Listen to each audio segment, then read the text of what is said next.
அப்ப இப்ப நீங்கள் இப்ப எல்லார்ட்டையும் நீங்க முறையிட்டீங்க, அதாவது நீ முறையிடறதுக்கு ஆக்கள் இல்லை. அதாவது நீங்க ஆரம்பத்துல தமிழ் தேசிய கூட்டமைப்பு நாடாளுமன்ற உறுப்பினர்கள் சொல்லிட்டீங்க, பிரதி மேல்குடிய அமைச்சருக்கு சொல்லிட்டீங்க, அதே போல சிறுகை தொழில் அமைச்சர் டக்ளஸ் சிவானந்தாக சொல்லிட்டீங்க. அப்ப தமிழ் அமைச்சர்கள் என்று 2 பேர் இருக்கிறவைக்கு 2 பேருக்கும் சொல்லிட்டீங்க, டக்ளஸ் சிவானந்தாக்கும் சொல்லிட்டீங்க, விநாயகமூர்த்தி முரளிதரன் கருணாவுக்கும் சொல்லிட்டீங்க. அதே போல எல்லாத்துக்கும் அப்பால ஜனாதிபதி வரைக்குள்ள ஜனாதிபதிக்கும் சொல்லிட்டீங்க. அப்ப இதுக்கு பிறகு அவங்க காணி தர இயலாது என்ற நிலை இருக்கும் என்று சொன்னால், அதாவது நேற்றைக்குத்தான் நீங்க இவ்வளவு முறையீட்டுக்கு பிறகுதான் உங்களுக்கு ஜிஏ சொல்லி இருக்கிறார், தனக்கு உத்தரவு வந்திருக்குது, இந்த காணி எல்லாத்தையும் பதிலாக வேற காணிகளை எடுத்து அதுல வீடு அமைச்சு உங்களுக்கு கொடுக்க சொன்னு சொல்லி உத்தரவு வந்திருக்குன்னு சொல்லியிருக்காங்க.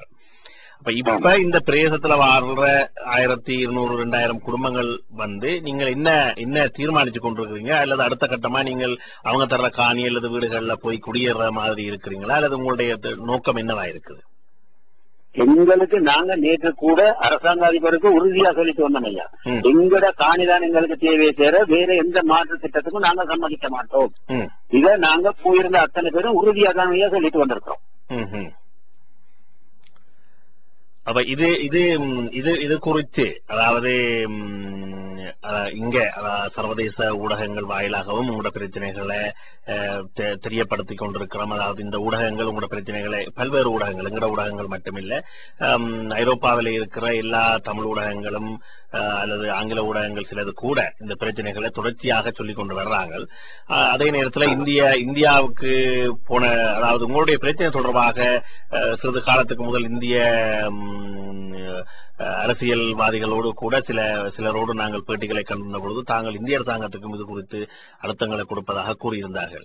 அப்ப இது குறித்து நீங்கள் சர்வதேச ரீதியில், உள்நாட்டில் இந்த பிரச்சனைகள் முடிவுக்கு வராத நேரத்தில் நீங்க சர்வதேச மனித உரிமை ஸ்தாபனங்கள், சர்வதேச அமைப்புகள், உலகத்தில் இருக்கிற முக்கியமான மனித உரிமைகள் அமைப்புகள், இவற்றுக்கு மகஜர்களை அனுப்புவதற்கான முயற்சிகள் ஒன்றில் நீங்கள் ஈடுபட இல்லையா? உங்களோட குடியிருப்பு காணிகள் இவ்வாறு பறிக்கப்பட்டிருக்குன்னு சொல்லி நாங்கள் அதை செய்ய இல்லையா? நாங்கள் தமிழ் தேசிய கூட்டமைப்போட தான் தொடர்புகளை கூடுதலா வச்சிருந்தோம். அவங்க தான் எங்களுக்கான எங்கள காரியங்களை செய்யக்கூடியவங்கிறத தான் நாங்க நம்பி அவங்களோட வச்சிருக்கிறோம். அப்ப நேற்று கூட தமிழ் தேசிய கூட்டமைப்பு பாராளுமன்ற உறுப்பினர் சேனாதி ராஜா நேற்று எங்களுக்கு அறிவித்தார். இது சம்பந்தமா உடனடியாக நாங்க மேல் நீதிமன்றத்துல வழக்கு தாக்கல் செய்யறதுக்கான ஒழுங்குகளை செய்கிறோம். அதுக்கு உங்களுடைய அந்த கிராமத்துல உள்ள நிரந்தரவாசிகள், அந்த காணி அனுமதி பத்திரங்கள் உள்ளவர், அப்படியான ஆட்கள்ல எங்களுக்கு ஒரு 5-6 பேர்த்த நீங்க தெரிவு செஞ்சுட்டாங்க இந்த வழக்கு தாக்கல் செய்யறதுன்னு சொல்லி நேற்று எங்களுக்கு அறிவிச்சிருந்தார். அந்த அடிப்படையில நாளைக்கு அவங்களும் இங்க வவுனியாவுக்கு வாராங்க, அந்த சட்டவாளர் அவங்க எல்லாம் வராங்க. நான் அங்க இருந்து ஒரு 5 பேரை கொண்டு போயிட்டு அவங்க முன்னால அதை ஒப்படைச்சு அந்த மேல் நீதிமன்றத்துல வழக்கு தொடர்றதுக்கான இதுகளுக்கான நாங்க செய்து கொண்டிருக்கோம். நிச்சயமாக. அதாவது இதை விட, அதாவது கூட இப்ப மேல் குடியேறுவதற்கான காணிகள் பிரச்சனைகள் இருக்கிறத விட நீங்கள் முகாம்கள்ல தொடர்ந்து இருக்கிற வகையில இப்ப அந்த மக்கள் அல்லது நீங்கள் என்ன பிரச்சனைகளை எதிர்கொண்டு கொண்டிருக்கிறீங்க? நீண்ட காலமாக முகாம்கள்லயே இருக்கிறீங்க. அப்ப முகாம்கள்ல இருக்கின்ற பொழுது உங்களுக்கான தொழில் வாய்ப்புகள் பிரச்சனை இருக்கும், அன்றாட வாழ்க்கை பிரச்சனை இருக்கும், நீங்கள் வாழ்வதற்கான உங்களுக்கு வருமான பிரச்சனை இருக்கும், உணவு தேவைகளை பூர்த்தி செய்யறதுக்கான பிரச்சனை இருக்கும். இப்ப நீங்க என்ன பிரச்சனைகளை எதிர்கொண்டு கொண்டிருக்கிறீங்க? முகாம் வாழ்க்கைன்னு சொல்றது நாங்க என்னன்னு சொல்றது, அந்த அளவுல நாங்க இன்னைக்கு பட்டிருக்கிறோம் ஐயா. இன்னைக்கு இங்க எங்களுக்கு வழங்கப்படுறதுன்னு சொன்னா அந்த சர்வதேச நிறுவனங்களால வழங்கப்படுற அரிசி, மாவு கூட கிடையாது, சீனி, பருப்பு, தேங்கெண்ணெய், இந்த 4 பொருட்கள் தான் எங்களுக்கு வாரம் வழங்கப்படுறது. 15 நாளைக்கு ஒரு தடவை இந்த பொருட்கள் தான் எங்களுக்கு வழங்கப்படுறது. இதை விட வேறு எந்த விதமான மனிதாபமான உதவி ஒன்றுமே கிடையாது ஐயா. மழை பெஞ்சா தரப்பா கொட்டில் தண்ணியில தான் மிதக்கிறோம். மற்றது குளிக்கிறதுக்கு கூட எங்களுக்கு ஒழுங்கான தண்ணி கிடையாது. குடி தண்ணிக்கு இல்ல, குடி தண்ணிக்கு இங்க ஒரு சில குழா கிணறுகள் இருக்கு, அதுல போயிட்டு தண்ணி அடிச்சுதான் குளிக்கிறோம். பாரிய வருத்தங்கள், ஒழுங்கான பள்ளிக்கூடம் கிடையாது, வைத்திய வசதி கிடையாது. இந்த நிலப்பாட்டுல தானே இங்க நாங்க வாழ்ந்து கொண்டிருக்கோம். தொழில் வாய்ப்புங்கிறதே கிடையாது ஐயா. தொழில் வாய்ப்பு இல்ல. தொழில் வாய்ப்புன்னு சொன்னாக்க இப்ப இந்த போன் போட்டு வெளியே போகலாம். அதுவும் போன் போட்டு எத்தனை நாளைக்கு, ஒரு 4 நாளைக்கு போட்டா அந்த 4 நாளைக்குள்ள மறுபடியும் இங்க உள்ளால வந்துடணும். இத்தனை பாட்டுல நாங்க வெளியில போயிட்டு நிரந்தரமான ஒரு தொழிலை செய்ய இயலாது. இந்த நிலப்பாட்டுல தாங்க நாங்க வாழ்ந்துட்டு இருக்கோம் முகாமில்.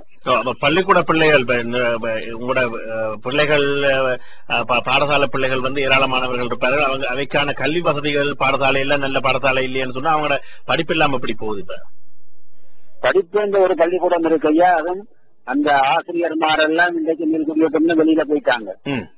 அவங்க காலையில 9-10 மணிக்கு அங்க இருந்து வருவாங்க, 11 மணிக்கு பிள்ளைகளை விட்டு போயிருவாங்க. அது வரைக்கும் அந்த 1 மணி நேரம் 2 மணி நேரம் பள்ளிக்கூடம் மட்டும் தான் நடக்குதே தவிர அதுல ஒழுங்கான படிப்புகள் கிடையாது.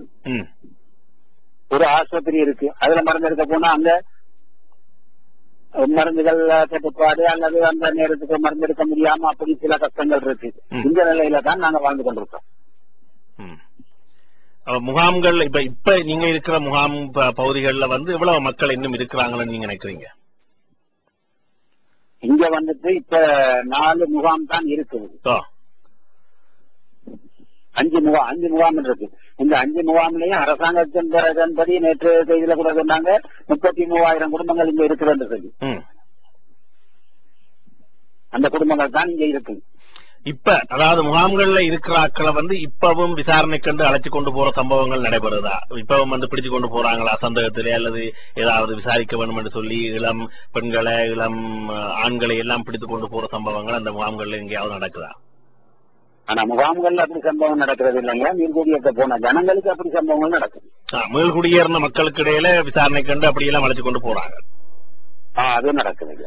இதை தவிர தொடர்ச்சியாக பல குற்றச்சாட்டுகள் வந்து கொண்டிருக்குது. மீள்குடியேற்றப்பட்ட பிரதேசங்கள் முகாம்கள்ல வந்து பெண்கள், இளம் பெண்கள் அல்லது கணவர்மார்களை இழந்த பெண்களோட இராணுவத்தினருடைய சில தவறான போக்குகள், நடவடிக்கைகள் காணப்படுவதாகவெல்லாம் தகவல்கள் வந்து கொண்டிருக்கின்றன. அது தொடர்பாக ஏதாவது அறிஞ்சிருக்கிறீங்களா? அந்த குற்றச்சாட்டுகள்ல உண்மை இருக்கா? அது நாங்கள் கேள்விப்படுறோம் ஐயா. ஏன்னா நாங்க முகாமில் இருக்கிறதுனால இதெல்லாம் கேள்விப்படுறோம். அப்படி சம்பவங்கள் நடந்ததாக பத்திரிகைகள்லயும் வந்திருக்குது.